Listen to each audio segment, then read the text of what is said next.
A descoberta da infância. Até por volta do século XII. Século XII. A arte medieval desconhecia a infância ou não tentava representá-la. É difícil crer que essa ausência se devesse à incompetência ou à falta de habilidade. É mais provável que não houvesse lugar para a infância nesse mundo. Uma miniatura otoniana do século XI nos dá uma ideia impressionante da deformação que o artista impunha então aos corpos das crianças, num sentido que nos parece muito distante de nosso sentimento e de nossa visão. O tema é a cena do Evangelho em que Jesus pede que se deixe vir a ele as criancinhas, sendo o texto latino claro, parvui. Ora, o miniaturista agrupou em torno de Jesus 8 verdadeiros homens, sem nenhuma das características da infância. Eles foram: e Evangeliário da Otto e Múnica. A descoberta da infância 51.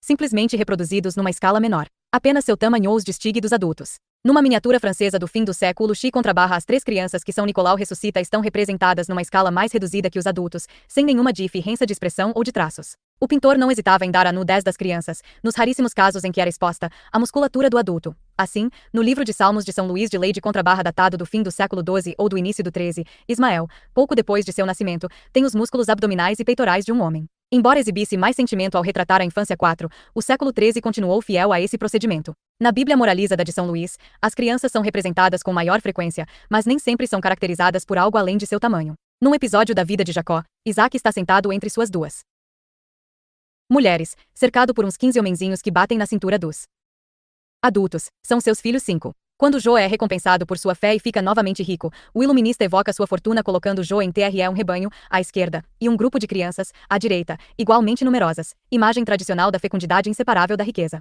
Numa outra ilustração do livro de Jó, as crianças aparecem escalonadas por ordem de tamanho. No Evangeliario de Saint-Chapelle do século XIII*, no momento da multiplicaco dos pais, Cristo e apostolo ladium homens en ho que bait sua cintura, sem dúvida, a criança que trazia os pisas. No mundo das fórmulas românicas, e 8 fim do século XIII, neo existem criancas caracterizadas por uma expressão particular, e sem homens de tamanho reduzido. Essa recusa em aceitar na arte a morfologia infantil é encontrada, aliás, na maioria das civilizações arcaicas. Um belo bronze sardo do século IX, C1 representa uma espécie de pietã, uma mãe segurando em seus braços o corpo bastante grande do filho, mas talvez se tratasse de uma criança. Como observa a nota do catálogo, a pequena figura masculina poderia muito bem ser uma criança que, segundo a fórmula adotada. Deux Vies et Miracles de Saint Nicolas, Bibliothèque Nationale. 3 Livro de Salmos de São Luís de Lade. 4 Comparar a cena Deixai vir a mim as criancinhas do Evangeliário de Otto e da Bible Moralisée de Saint-Louis, p. 505. 5 Bible Moralisée de Saint-Louis, f*** 5.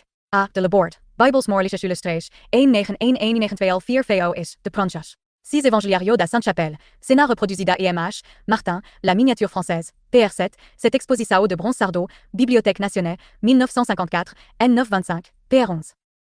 52 História social da criança e da família. Na época arcaica por outros povos, estaria representada como um adulto. Tudo indica, de fato, que a representação realista da criança, ou a idealização da infância, de sua graça, de sua redondeza de formas tenham sido próprias da arte grega. Os pequenos eros proliferavam com exuberância na época helenística, a infância desapareceu da iconografia junto com os outros temas helenísticos, e o românico retomou essa recusa dos traços específicos da infância que caracterizava as épocas arcaicas, anteriores ao helenismo. Há aí algo mais do que uma simples coincidência. Partimos de um mundo de representação onde a infância é desconhecida. Os historiadores da literatura, MGR, Calvé, fizeram a mesma observação a propósito da epopeia, em que crianças prodígios se conduziam com a bravura e a força física dos guerreiros adultos. Isso sem dúvida significa que os homens do século XX não se detinham diante da imagem da infância, que esta não tinha para eles interesse, nem mesmo realidade. Isso faz pensar também que no domínio da vida real, e não mais apenas no de uma transposição estética, a infância era um período de transição, logo ultrapassado, e cuja lembrança também era logo perdida. Tal é nosso ponto de partida.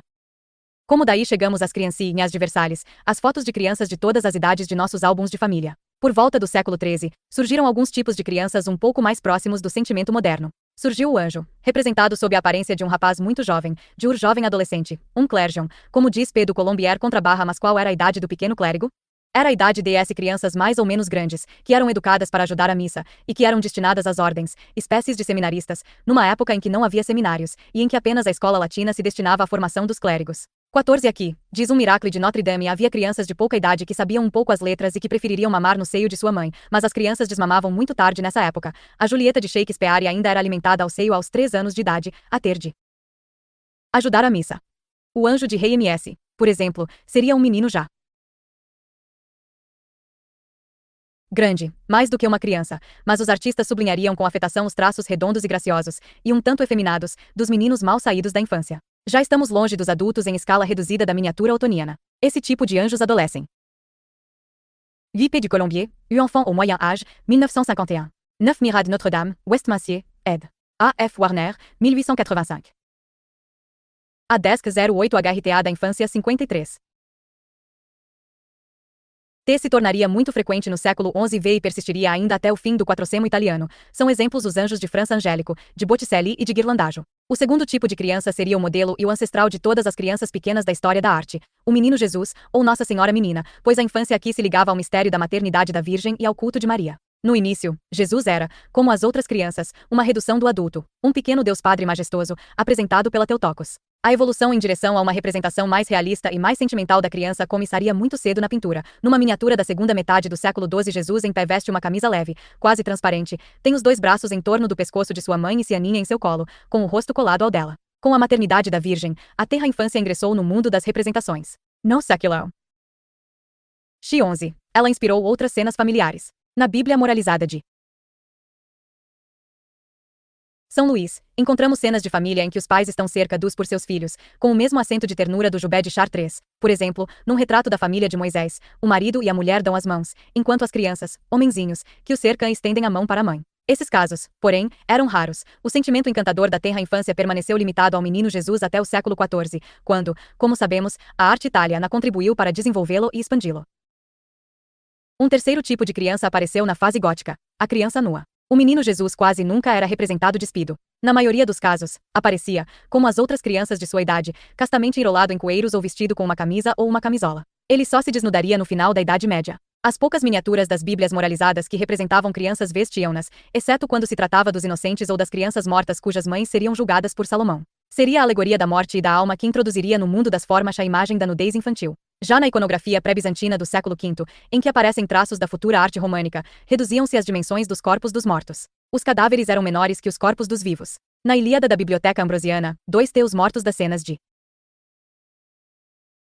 10 manuscritos pintados do século VII ao XN / exposição da Biblioteca Nazionale, 1954, N*330, pt. xx. 1 ver nota 5, deste capítulo. 12 Ilíada da Biblioteca Ambrosiana de Milão. 54 História social da criança e da família. Batalha tem a metade do tamanho dos vivos. Na arte medieval francesa, a alma era representada por uma criancinha nua e em geral assexuada. Os juízos finais conduzem sob essa forma as almas dos justos ao seio de Abraão. O asterisco moribundo exala uma criança pela boca numa representação simbólica da partida da alma. Era assim também que se imaginava a entrada da alma no mundo, quer se tratasse de uma concepção miraculosa e sagrada. O anjo da Anunciação entrega à Virgem uma criança nua, a alma de Jesus 14, quer se tratasse de uma concepção perfeitamente natural. Um casal repousa no leito, aparentemente de forma inocente, mas algo deve ter se passado, pois uma criança nua chega pelos ares e penetra na boca da mulher, a criação da alma humana pela natureza. Durante o século XIV e sobretudo durante o século XV, esses tipos medievais evoluiriam, mas no sentido já indicado no século XI dissemos que o anjo adolescente animaria ainda a pintura religiosa.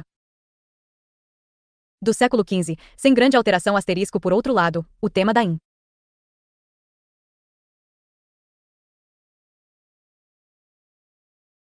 infância sagrada, a partir do século XIV, não deixaria mais de se ampliar e de se diversificar. Sua fortuna e sua fecundidade são um testemunho do progresso na consciência coletiva desse sentimento da infância, que apenas um observador atento poderia isolar no século XI e que não existia de todo no século XE no grupo formado por Jesus e sua mãe. O artista sublinharia os aspectos graciosos, ternos e ingênuos da primeira infância, a criança procurando o seio da mãe ou preparando-se para beijá-la ou acariciá-la, a criança brincando com os brinquedos tradicionais da infância, com um pássaro amarrado ou uma fruta, a criança comendo seu mingau, a criança sendo enrolada em seus coeiros. Todos os gestos observáveis, ao menos para aquele que desejasse prestar atenção neles, já eram reproduzidos. Esses traços de realismo sentimental tardaram a se estender além das fronteiras da iconografia religiosa, mas não nos devemos surpreender com isso. Sabemos que o mesmo aconteceu com a paisagem e com a cena de gênero.